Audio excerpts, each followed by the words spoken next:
have mentioned in previous episodes of Terrific TV Toys that the Batman, the animated series, and the new Batman Adventure series were very, very heavily merchandise shows of that time period, of the 1990s. Just lots and lots of stuff on toy shelves for these shows, which really essentially were one show and just in different incarnations. It was called The Adventures of Batman and Robin at one point too, like in the mid-90s. But I've got a lot of these figures from the series. I would buy them myself. I would get them from other people. Since I was a hardcore Batman fan, I would get them for my birthday and for Christmas as gifts from people. So I dug through one of my boxes downstairs that has lots of figures and accessories in it, and I chose 3 that I could actually find all of the accessories for. Everything has been out of the box for me over the years and sometimes displayed in my home, but the accessories have a way of walking away or getting into another box or just being lost altogether. And so in this one box, I was able to find these 3 figures with all their accessories. And at the end of this episode, I'm going to show you photos of all 3 of these in the package on the card. I took these photos myself at a comic shop fairly recently as of shoot time, and you can get a feel for even how much they went for or they go for in modern times, you know, being more than, what, 20, 30 years old, some of them. You can generally find them often on the card in a comic shop or maybe on eBay or Amazon for less than $10. So that's pretty good. So anyways, let's start with the girl, and she's a popular girl. Harley Quinn has enjoyed immense popularity since she debuted in the Batman animated series back in 1992-ish, and she was created as the girlfriend of the Joker, which you know, you probably know, it's pretty common knowledge, but she's been a tremendously popular character. And this is her original outfit from Batman the Animated Series. She's had a lot of different outfits over the years, and if you go to a Comic-Con, if we can all get back to a Comic-Con, I'm really praying we can because I miss Comic-Cons in this pandemic age. If you can get to a Comic-Con, there's always lots of people walking around in Harley costumes of different variations because she's worn different things in the comics and in pop culture because she's been in various spots of pop culture. But this is a very simple figure.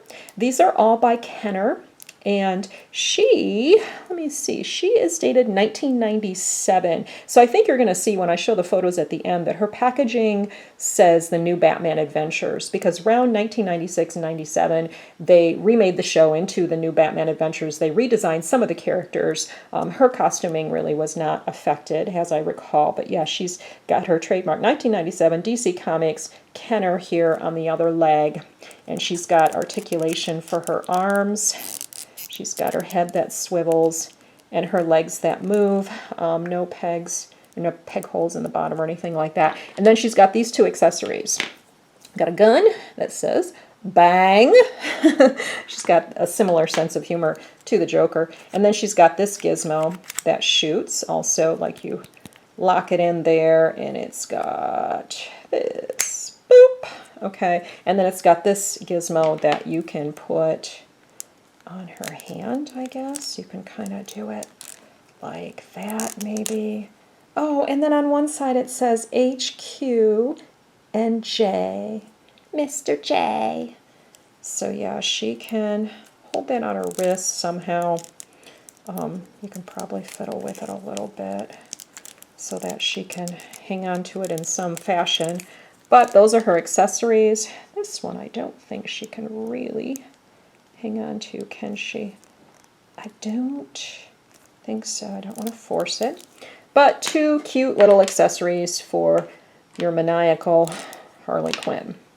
All right, Ra's al Ghul, or Ra's al Ghul, it's pronounced different ways. He's been a villain in Batman comics and Batman lore and different TV shows over the years. In fact, this character was featured in the Arrow live-action primetime TV show recently on the CW. He's been a fairly popular character. He also was featured in the Christian Bale more recent movie series.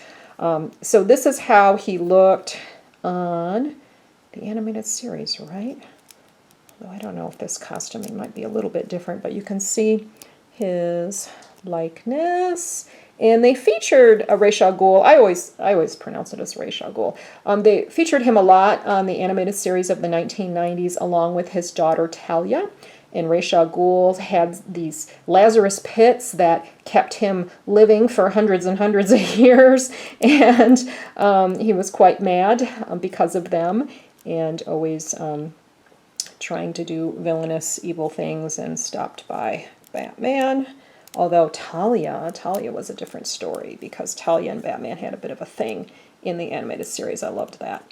So yeah, you can see his articulation, and he is dated 1995. I better check that with my loop. Let's make sure I'm saying that right. So I'm going to go by what they actually... 1995. Okay, 1995. So I think his packaging, when I show that at the end, if I remember correctly, is going to say The Adventures of Batman and Robin. And he's got little holes for his feet. And then he's got these accessories. He's got a sword that he could hang on to. Yeah, that works, right? And then this mask, I always liked this mask. This goes right onto his head. Nice. And then this gizmo looks like it will fit in his hand too. So he can hang on to both of those weapons. And this one will shoot. You can see it's got this lever. It's got what looks like buttons on the side, but there, it shoots out when pushed down on the lever. Okay, so that's Ra's al Ghul. And then Bane. We've got Bane too. And Bane has a little bit of action that he performs. His arms will move. He's got this accessory, some spare part of something that he can hold. He can lift up above his head, because you know he likes to lift things above his head, like Batman in that very famous comic book scene, that comic book frame that was replicated in the Christian Bale movies. Let's see, kind of do that. And then you can see on the back of him there is a lever here. So he's going to go like that. And that is Bane, who has his Bane venom that makes him super big and super strong. And you can even see his rippling muscles here and his veins sticking out. Ooh, gives me the heebie-jeebies, right? There's another vein sticking out. You got the venom here that's going into his head. And that snaps onto his wrist. And the arms that move, some leg articulation, and there's the bottom of his feet with his holes for pegs. A little bit of head movement too. All right, so, you know, I can see a little kid back then in the 1990s having lots of fun with these various figures and their accessories, and there's a lot more of them, and I got a few more that I will show you once I look through a few more boxes and round up the rest of their accessories. But thanks for watching, and here are the photos. We'll see you next time on Terrific TV Toys.